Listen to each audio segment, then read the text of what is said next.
Bien, bonjour à toutes et à tous. Moi, je suis très heureux d'être là avec vous ce matin. Donc, je suis le directeur qualité de la Poste. Merci Hervé pour cette introduction. Tu as dit en fait énormément de choses. Moi, j'ai retenu beaucoup de mots et sur lesquels je vais revenir tout au long de la petite présentation. C'est vrai que tous ces sujets d'expérience client, maintenant, ouais, c'est les nouveaux, c'est vraiment les mots, d'émotion. Et donc, on est vraiment. C'est pour ça que ces sujets sur comment les choses se passent au-delà des organisations, des process, comment les choses se passent. C'est pour ça que je trouve que c'est très intéressant.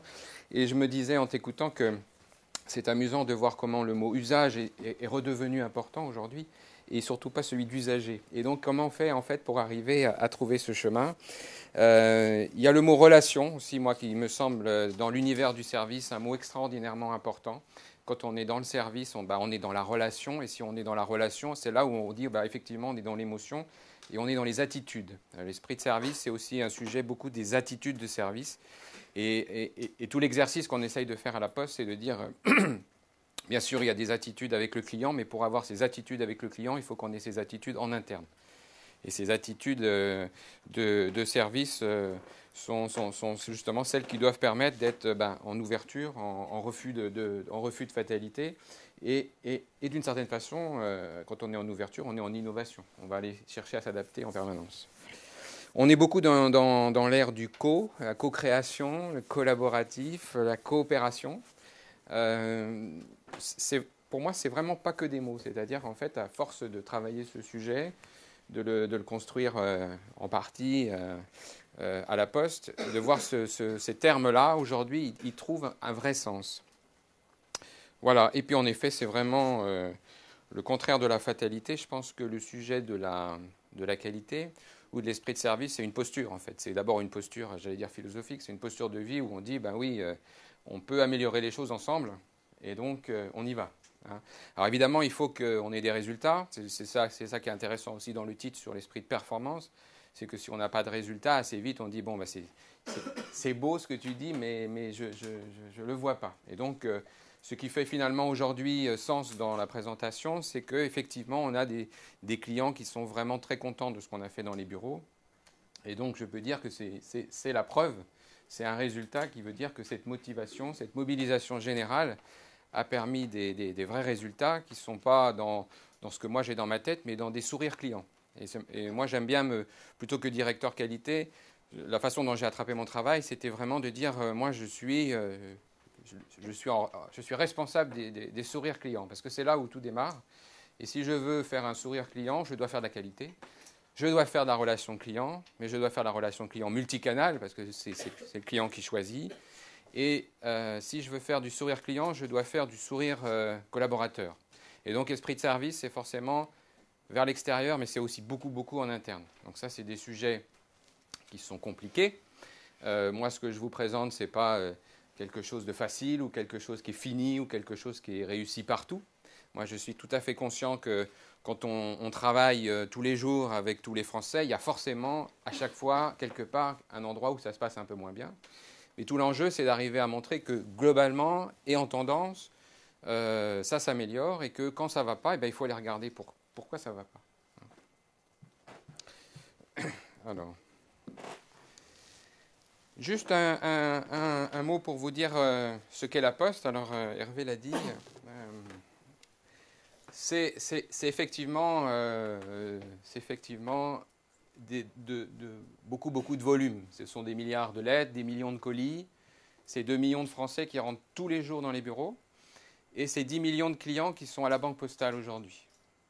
Donc quand on a ces chiffres effectivement en tête, on se dit qu'il y a forcément derrière un appareillage industriel important, et donc une culture industrielle, et donc des processus, des machines, des organisations, des usines encore pour faire marcher tout ça.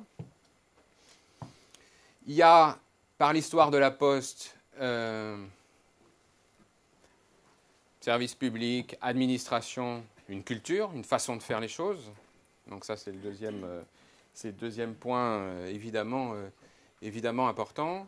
Et moi, dans cet exercice, c'est de dire, en fait, voilà, aujourd'hui, il ne faut pas voir... chaque métier est devenu grand, si je puis dire. Donc le courrier voit ses clients, le colis voit ses clients, la banque voit ses clients. Mais moi, je suis dans une problématique où je dis, si on veut que les clients disent de La Poste, du groupe La Poste, c'est un grand groupe de services, ça veut dire que chacun joue la partition. Ça veut dire qu'en fait, le client, dans sa perception, dans sa satisfaction, dans son sourire, il sera content si ça a bien marché dans tous les domaines.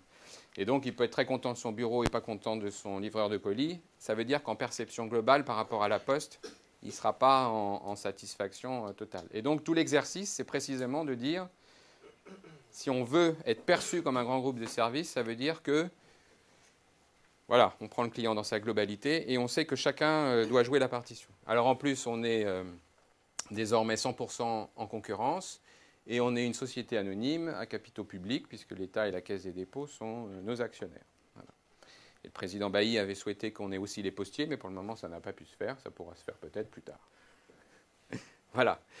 Donc c'est une belle entreprise qui, pour reprendre les mots du président Bailly, dont la fierté, la légitimité est d'avoir en plus un certain nombre de missions de service public, hein, l'accessibilité sur le territoire, l'accessibilité bancaire, contrairement à plein de banques, on accueille tout le monde, le transport de la presse.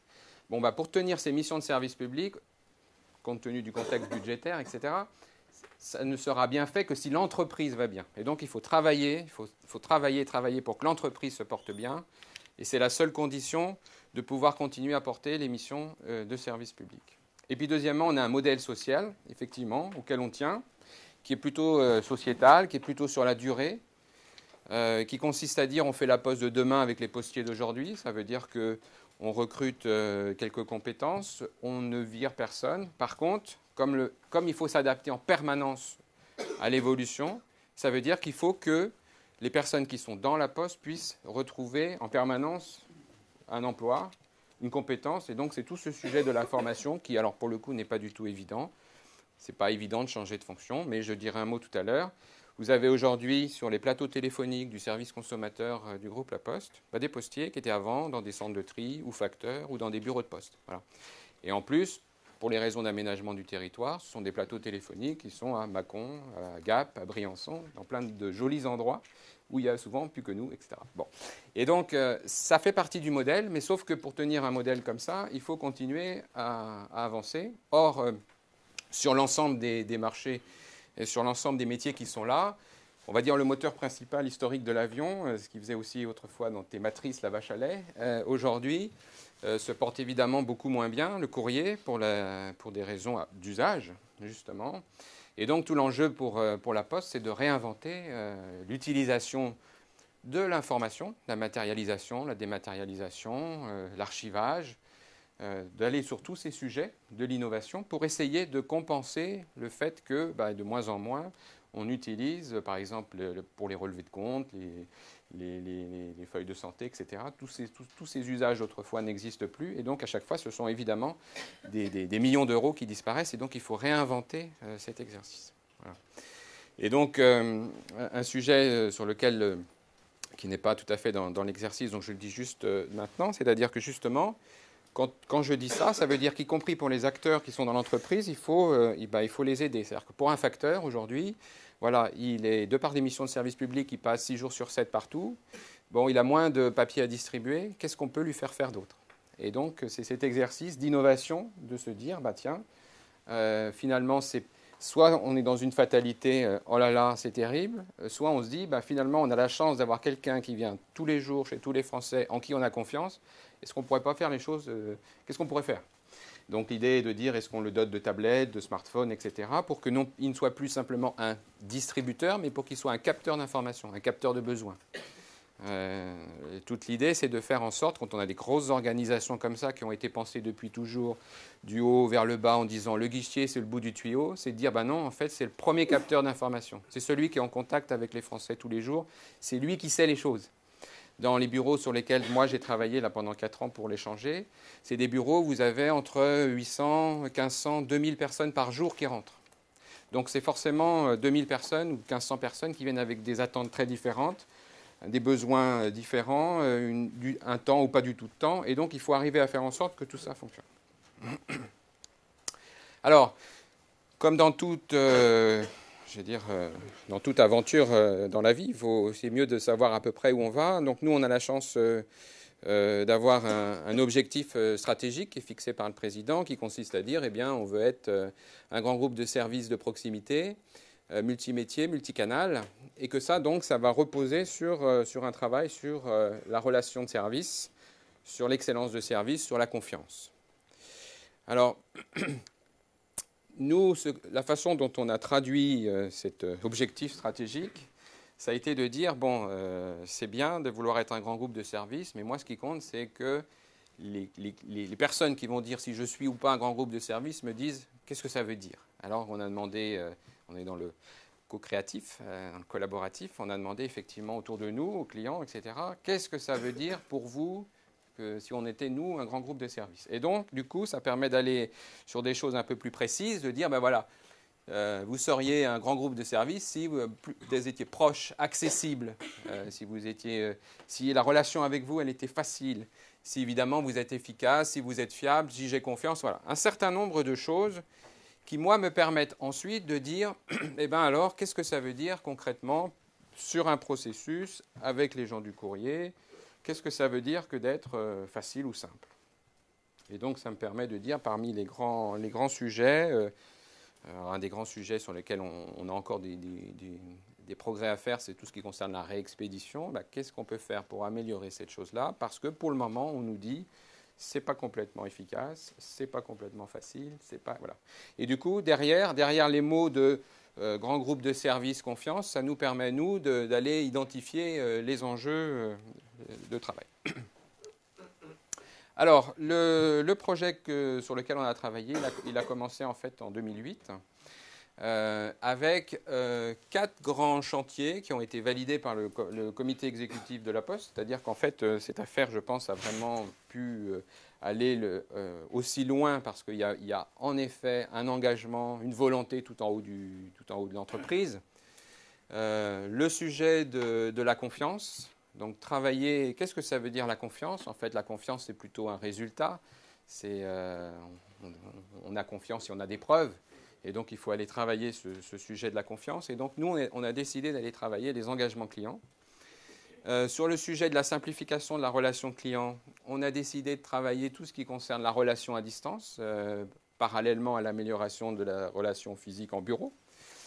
Tout ce qui concerne l'engagement des postiers, donc le grand sujet d'esprit de service. Et puis, je reviens, ça c'est un sujet qui est très compliqué, mais qui n'est pas tout à fait, quoique dans le sujet, c'est piloter tout ça. Et c'est là où on est confronté sur ce sujet d'esprit de service, esprit de performance, à comment je mesure tout ça. Et donc, moi, je peux dire, par exemple, si on n'avait pas transformé les bureaux, on n'aurait pas pu faire comme aujourd'hui une nouvelle offre avec la téléphonie mobile. Autrefois, ça aurait été impossible. Donc, ça, c'est de la performance. Par contre, comment je peux mesurer l'esprit de service en interne, ça, c'est quelque chose qui n'est pas très évident.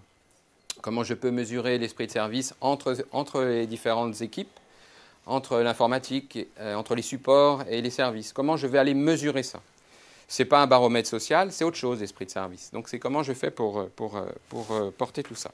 Et bien entendu, un travail qui a été fait depuis le début avec les associations de consommateurs, les clients, les postiers, les managers, mais aussi, parce que c'est une question qu'on me pose souvent, avec les organisations syndicales au début du projet, pour vraiment raconter pourquoi on voulait faire ça, en particulier sur les bureaux de poste.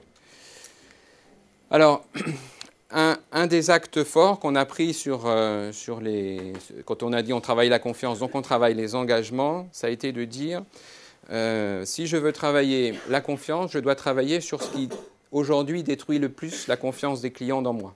Et donc on a demandé avec des grandes enquêtes, même si on avait quand même quelques idées, vous les clients, qu'est-ce qui vous irrite le plus par rapport à la Poste? Dites-nous, vous pouvez y aller, c'est la journée. Et donc, alors c'était la file d'attente, c'était effectivement les réclamations. Je suis à la maison, le facteur a mis la vie de passage. Je ne sais pas comment je rentre en relation avec vous, etc. Donc on a pris les irritants majeurs et on a dit, bien sûr, on va s'y coller, mais surtout, et je pense que c'est ça qui a fait que l'ensemble de l'entreprise a fait un acte courageux, c'est de dire, c'est là où on est les moins bons, c'est sur quoi on est les moins bons qu'on va prendre des engagements. Donc ça, c'est l'exercice qui n'est pas le plus évident. On peut prendre des engagements sur ce qu'on sait bien faire. Là, on a dit on va prendre des engagements sur la file d'attente dans les bureaux. On va prendre des engagements sur les réclams. Voilà. Et donc cet exercice de mettre sous tension avec obligation de rendre compte est forcément quelque chose qui a beaucoup compté.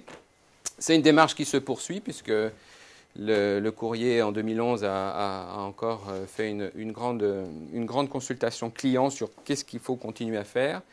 Et ce qui me fait plaisir, c'est que dans les bureaux de poste, aujourd'hui, la démarche est appropriée au niveau de chaque bureau, puisque c'est le bureau qui dit ce mois-ci, je vais m'engager sur. Et donc, ce n'est plus quelque chose qui tombe, c'est quelque chose que je me sens tellement bien avec ce sujet, j'ai tellement compris pourquoi je devais le faire, que je vais prendre avec l'équipe du bureau des engagements, dans une liste quand même préétablie, mais dans une liste. Voilà. Et donc, nous, on fournit la petite affiche, et c'est l'équipe qui remplit à l'intérieur les choses.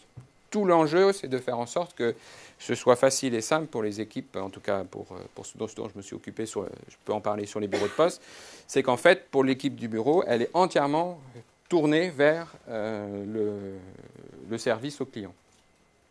Pour reprendre les petites histoires d'Hervé, et qui est une des raisons quand même de création du service consommateur, quand on a travaillé sur le pilote, sur le changement des bureaux, que j'avais appelé contre toute attente, ce que je m'étais rendu compte, c'est que dans une vision du service, quand quelqu'un venait sur le guichet pour poser une question et que le guichetier ne savait pas forcément répondre, il est où mon colis, etc. Bon.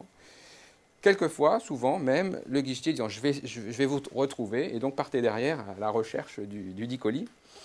Et du coup, pendant ce temps-là, évidemment, le service n'était plus bien rendu en salle. Et donc, toute l'idée est de dire il faut aussi que je rende possible il faut que j'aide finalement toute l'équipe du bureau à pouvoir rendre le service, sur quoi elle peut rendre le service, et quand elle ne le peut pas, eh ben, je le mets sur les canaux à distance. Donc ça, c'est quelque chose qu'on a pu vendre aussi en termes d'action par rapport au bureau de poste. Alors, le travail qu'on a fait sur un peu le cœur, finalement, qu'on a fait avec les patrons de bureau de poste, avec les guichetiers, ça a été de faire un peu, d'ouvrir le bureau de poste et puis de faire un parcours client, de faire le client dans le bureau et puis de pouvoir dire quelles sont les étapes importantes pour le client dans son parcours dans le bureau. Et de qualifier ces moments importants et de dire pour chacun de ces moments importants, il faut que l'équipe, chaque guichetier, sache qu'est-ce qu'il a à faire. Donc, qu'est-ce qu'il a à faire au moment de l'arrivée de la personne dans le bureau. Alors maintenant, on l'appelle plus l'attente, on l'appelle rapidité d'accès au service, tout ce qui est mobilisation. Voilà. Pour toutes ces choses-là, la netteté, le fonctionnement des automates, chaque moment qui est important pour le client est bien qualifié sous forme d'un standard de service.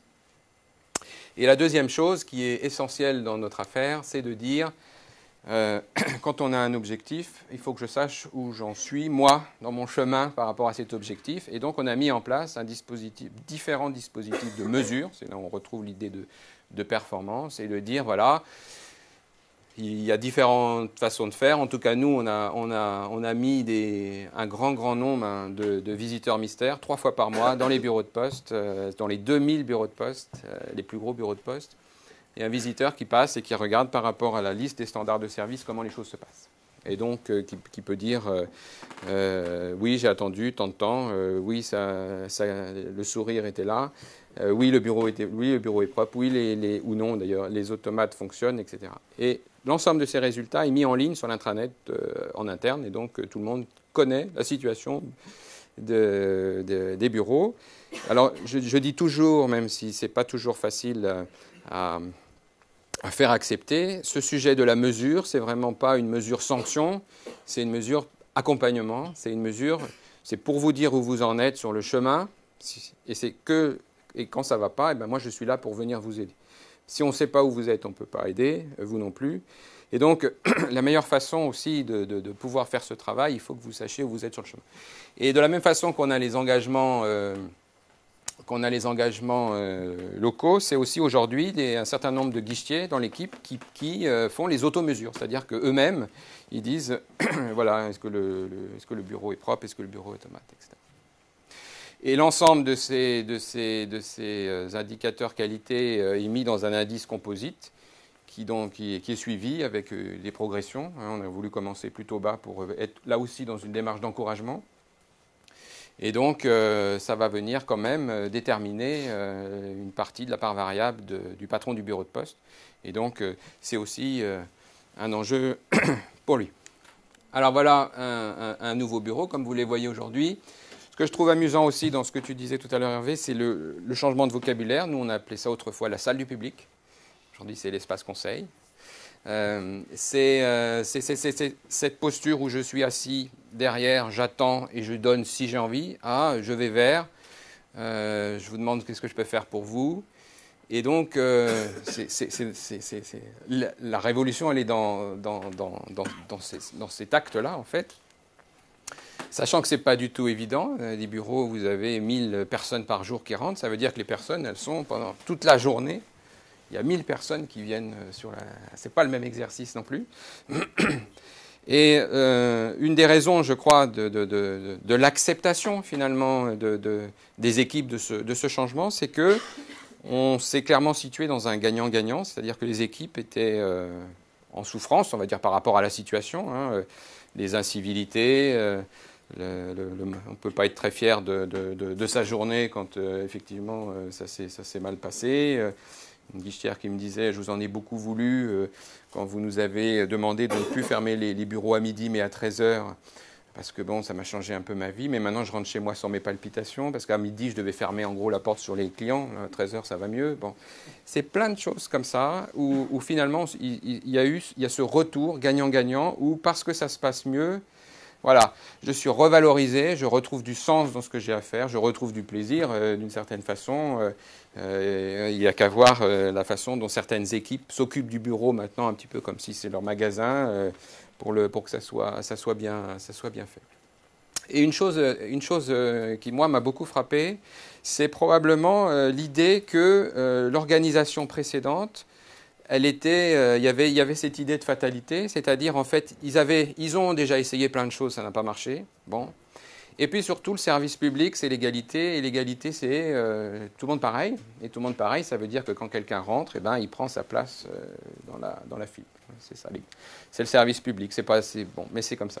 Et donc, c'est ça qu'il a fallu aller chercher en disant on ne va pas quitter le territoire du service public. Ce n'est pas du tout l'enjeu. On va continuer à accueillir tout le monde. C'est même ça qui fait notre fierté. Mais par contre, il faut qu'on travaille différemment pour que l'égalité elle soit plutôt dans une belle qualité. Et donc, de dire, vous voyez, les gens ils viennent pour des choses très différentes, et donc on va éclater finalement les flux entre les opérations plus longues, plutôt bancaires, et les opérations plus rapides, plutôt courrier-colis.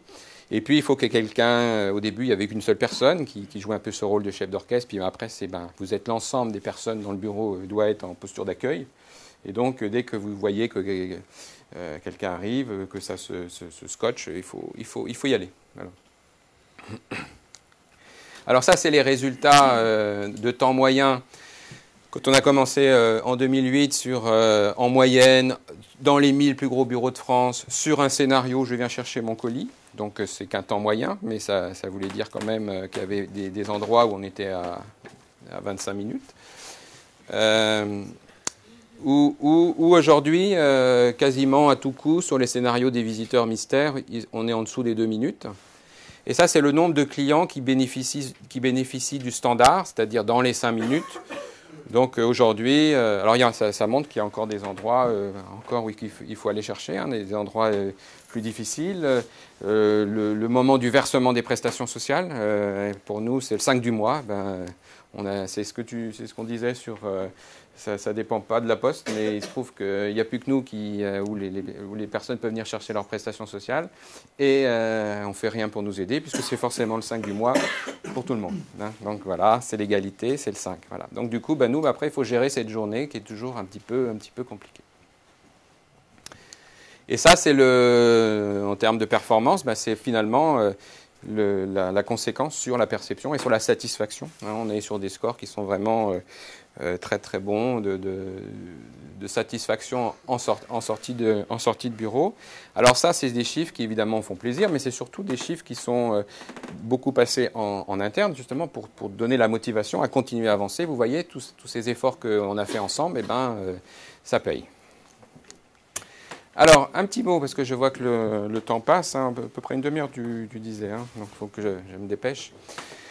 Sur la partie relation client à distance, il y avait différents canaux, il y avait différents services. Nous, on a dit, pour que la poste ça soit facile, il faut que donc il n'y ait qu'un visage. Donc le visage, c'est un numéro d'entrée unique, le 3631. Un service, en un clic, on est sur le service consommateur. Et puis pour ceux qui aiment toujours bien écrire, il y a la possibilité. Et aujourd'hui, il y a Facebook et puis il y a Twitter. Ce qui est intéressant sur les plateaux téléphoniques, sur notre sujet d'esprit de service, c'est qu'on a travaillé aussi sur l'esprit de service au téléphone. Qu'est-ce que ça veut dire? Qu'est-ce que ça veut dire d'être dans un certain nombre de postures au téléphone? Voilà. Alors ça, je l'ai mis parce que je sais que c'est pas fait pour un slide, mais c'est aussi pour faire le lien avec esprit de performance. Ça veut dire que maintenant qu'on a le service consommateur, il faut savoir, par exemple, sur le 3631, on a 8 millions d'appels par an. Sur ces 8 millions, c'est 2/3 de demandes d'informations. Il est où mon colis, à quelle heure ça ferme mon bureau, etc. Donc on met bien sûr beaucoup d'informations, on va dire, automatiques, mais aussi, voilà. Mais c'est surtout que pour passer en termes de performance, c'est de savoir exactement, et grâce au volume, moi j'ai des vraies bases de données sur quelles sont les raisons qui font que voilà. Et donc, ça me permet de dire, voilà, la réexpédition est ce qui revient le plus souvent en termes de réclamation. Et donc, je peux travailler ensuite avec les équipes. Je ne suis pas juste dans une posture où je dis l'esprit de service, c'est important, on va s'améliorer, etc. J'ai, avec mon service consommateur multicanal, l'information qui remonte. Donc, au niveau des problématiques courrier, c'est plutôt le téléphone. Pour les problématiques colis, comme c'est plus le e-commerce, on est plus habitué à le faire par Internet, etc. On peut suivre les raisons. Et ensuite, on peut évidemment travailler sur l'exercice. Et puis, un sujet sur lequel moi j'ai beaucoup appuyé, c'est de dire, en fait, la réclamation, c'est forcément un moment important de l'expérience client. On dit souvent même qu'un client réclamant qui a été bien pris en charge est plus fidélisé qu'un client qui ne s'est jamais rien passé mais qui a priori est content, etc. Bon. En plus, aujourd'hui, on le sait, autrefois on disait, le directeur qualité aimait bien dire, attendez, si on ne travaille pas bien, un client pas content va le dire à 15 personnes. Aujourd'hui, avec Twitter et tout ça, ça va quand même beaucoup plus vite. Et donc, on a décidé de mettre aussi un standard de service sur la réponse aux réclamations par écrit. Et donc, on fait aussi on prend 150 lettres de réponse aux réclamations et on regarde si dans ces réponses, finalement, la façon de faire correspond à cet esprit de service qu'on a installé. Et donc, est-ce qu'il y a bien ces formules de politesse? Est-ce qu'il y a bien ces sujets de reformulation? Est-ce qu'on est dans les temps par rapport à l'accusé-réception? Est-ce qu'on est dans les temps par rapport à la réponse? Et alors, ce que j'aime aussi dire sur ce sujet-là, c'est de dire en fait que souvent les personnes qui font les réponses par écrit aux réclamations, c'est ceux dont voilà, on leur a donné ça parce qu'il n'y avait pas autre chose. Et le fait d'avoir investi sur ce sujet, d'avoir mis de la formation, je peux vous dire que j'ai eu un retour formidable de ces personnes qui ont dit, à travers cette formation, vous nous avez dit qu'on était important, vous nous avez considéré, et donc c'est quelque chose qui a beaucoup joué aussi dans cette idée d'esprit de service. Donc la formation, elle est, moi, plus je travaille sur ces sujets, plus j'en vois. Au début, je n'en voyais que la compétence, mais en fait, j'y vois beaucoup plus maintenant tout ce qui est la reconnaissance, tout ce qui est la valorisation des personnes et la possibilité pour elles après d'évoluer. Ce qu'on disait tout à l'heure sur l'employabilité. Alors là, c'est juste rapidement pour dire que tous ces sujets, on les travaille parce qu'on est dans cet univers du service. Le service, c'est compliqué. Le service, on ne peut pas comme un produit le changer. Il faut que ça soit bon à tout coup. C'est le sujet de la relation. C'est le sujet de capturer en permanence ce que nous disent les clients.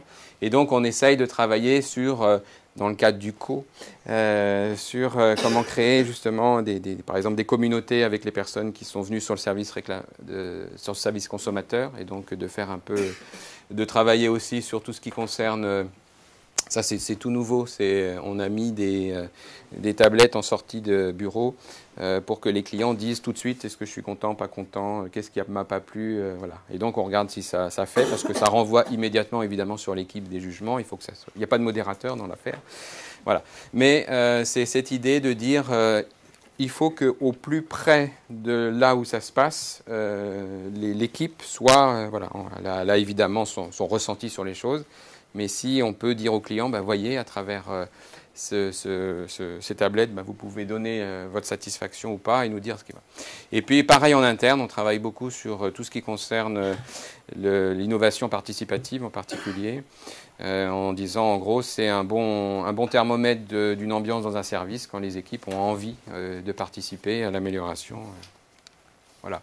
Donc ça, c'est le petit point sur le tableau de bord sur lequel je ne vais pas insister, mais c'est vraiment pour dire que nous, aujourd'hui, au niveau de toutes ces informations, de la qualité réalisée, mais aussi de la qualité perçue, on est en train de mettre toutes ces informations dans le tableau de bord du COMEX, d'avoir un petit peu toutes les études qui existent à la Poste pour essayer de travailler ce sujet de comment je suis vraiment en écoute de ce que me disent les clients. Voilà, donc rapidement, je vous ai dit, dans cette façon de travailler, on a commencé par tout ce qui était un peu la maîtrise du service, hein, les standards de service, les engagements, et puis le suivi en termes de gouvernance. Simplifier la relation, ça a été un autre morceau de bravoure qui est la mise en place du service consommateur multicanal. Travailler sur l'innovation, soit une innovation, on va dire, physique, donc c'est tout ce qui concerne le design de service, c'est tout ce qui concerne la façon de rendre le service, donc c'est la modernisation des bureaux, mais c'est évidemment aussi la modernisation des offres. Et on est arrivé comme ça en se disant, bon, tout ça c'est bien, mais si je veux m'inscrire dans de la pérennité, il faut que j'aille travailler autre chose. Il faut que j'aille travailler non plus simplement les organisations, les process, il faut vraiment que je travaille la manière d'être, la manière de faire. Et donc c'est ce grand sujet sur l'esprit de service, dont la caractéristique à la Poste, et qui est à mon sens la raison pour laquelle la Poste dans son ensemble a acheté l'exercice, c'est qu'on ne l'a pas situé comme c'est un sujet de qualité ou c'est un sujet client. En fait, c'est un sujet d'entreprise. C'est là où ça intéresse du coup le président. Si c'est juste un sujet client, il y a les gens du marketing, du commercial, de la qualité pour ça. Non. Nous, tout l'exercice a été de dire, si je veux que le guichetier rende une bonne prestation de service au client, il faut que dans l'équipe, il y ait les mêmes attitudes de service. Et donc, je vais travailler le management à l'intérieur de l'équipe. Et l'autre chose, c'est de dire, je ne peux pas demander à un guichetier d'être bon en qualité de service si les copains, par exemple du colis, ne jouent pas non plus le jeu. Et donc, c'est forcément un sujet qui concerne tout le monde.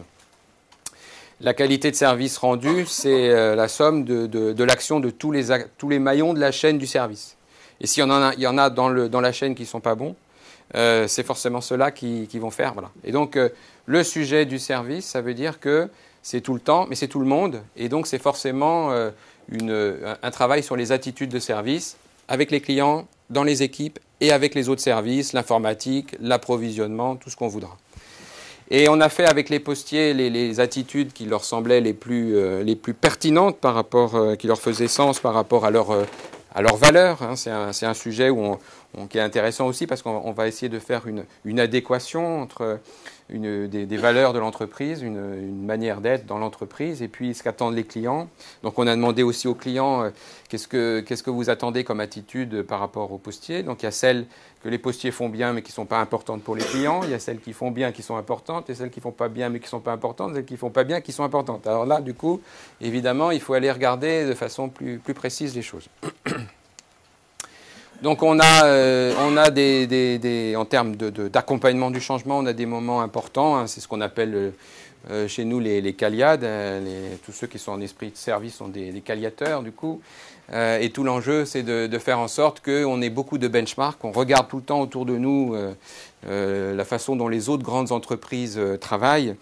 Et c'est vrai qu'il y a des évolutions dans toutes les entreprises. Le client qui vient au bureau de poste, en permanence, il se rappelle qu'est-ce qui s'est passé à Roissy, à la RATP, dans la boutique Orange, chez son docteur, à la pharmacie, à McDo, etc. À Decathlon, à Leroy Merlin, il compare en permanence.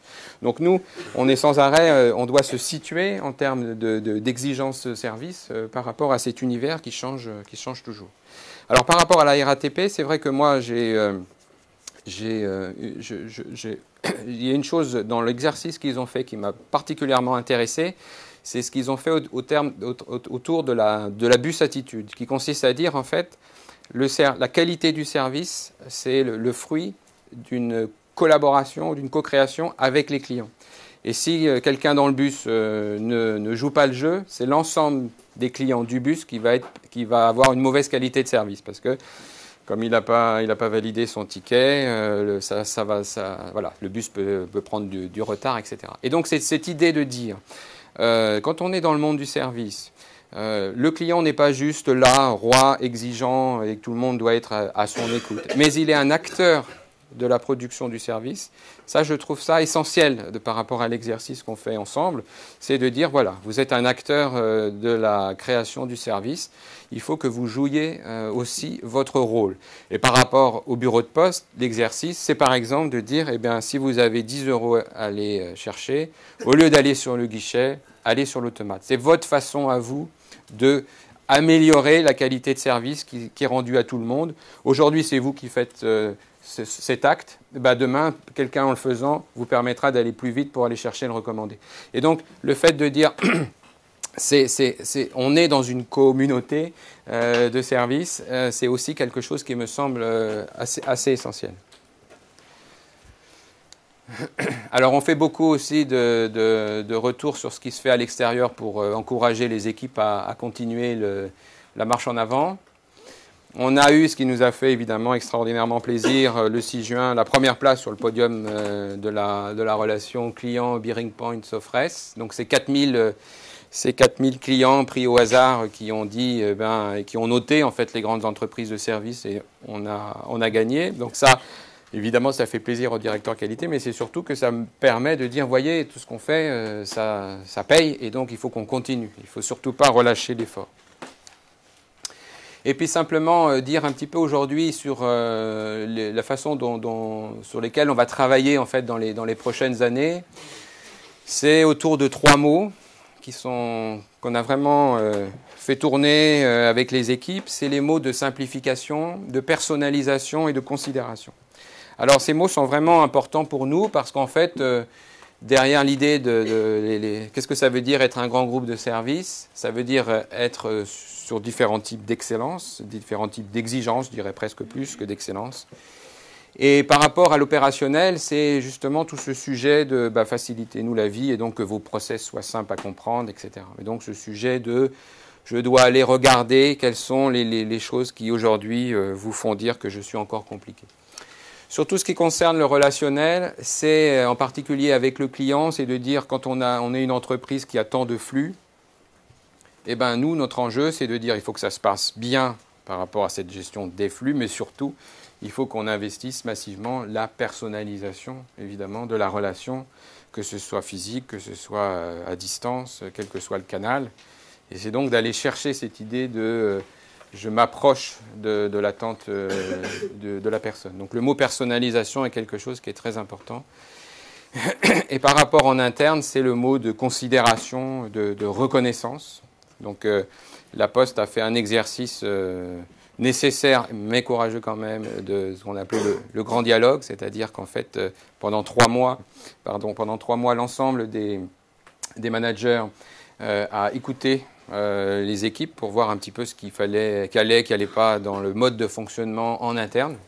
Et donc c'est quelque chose qui a permis début septembre au président de prendre un certain nombre de décisions sur, comme il a dit, on a bien progressé en qualité de service, il faut qu'on progresse en qualité de vie au travail. Et donc ce sujet de la considération et de la reconnaissance évidemment est clé.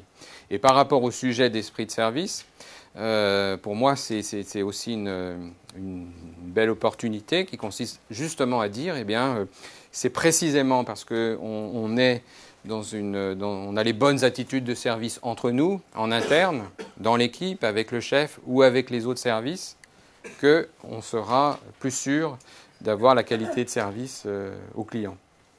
Et donc, il faut aller travailler ce sujet. Alors du coup, on a des formations, hein, par exemple, je ne sais pas plus que ça été dessus, mais les guichetiers, il y a 25 000 guichetiers qui sont passés dans une formation qui s'appelle Service Gagnant.